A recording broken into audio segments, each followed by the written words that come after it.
Hamma kuzovdagi vibratsiya bilan maqtansa, men detallarim bilan bemalol maqtana olaman, chunki har bitta detalning chiqilishi shart. O'shandagina effekt yaxshi bo'ladi. Tablolari sochiladi, klimat kontrol, nima detal bo'ladigan bo'lsa, hammasi sochilib, qayta mana shu holatga kelgan. Mana deflektorlari ham sochiladigan joylari sochilib, o ichlari ko'rinadigan bo'lsa, ozgina material ko'rinadigan joyi bo'ladi, bo'lib qoladi.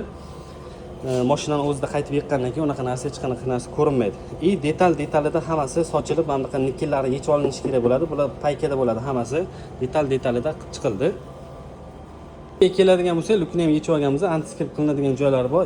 Mana bunaqa idealni qilib antiskriptni chiskalarini qilib qaytib joyiga qo'yamiz. Bu tarpetkasini o'zi bo'ladi. Vibratsiya, antiskript qilinadigan vibratsiya, vatilli ishlari hamma narsasi idealni joy-joyida bo'ldi. Bu yoqda barini ham xuddi to'liq sochib olib, karpetlari hamma narsasi bo'ldi. Akkuratni bo'lib, ochilib-yopilishlari ham umuman boshqacha narsa bo'lib qoladi.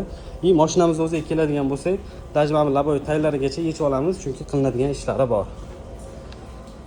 Mashinamizni poliga keladigan bo'lsak, birinchisi vibratsiya qilganmiz, ikkinchisi blacktonimiz bor, uchinchisi noise block bo'ladi. Polimiz общий объемda mana shunaqa chiqdi.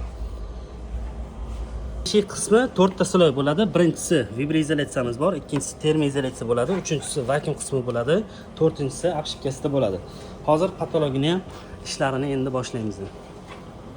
Orqa bagaj qismi vibratsiyalari bo'ldi. Reliflari, vibratsiya, karpet, hamma narsa akkuratni stiklarni qaranglar qanaqa chiqib turadi. Zavodskiy o'zini idealni narsasi chiqib turadi. Hozir hammasini mashinamiz to'liq tayyor yig'sak bo'ladi.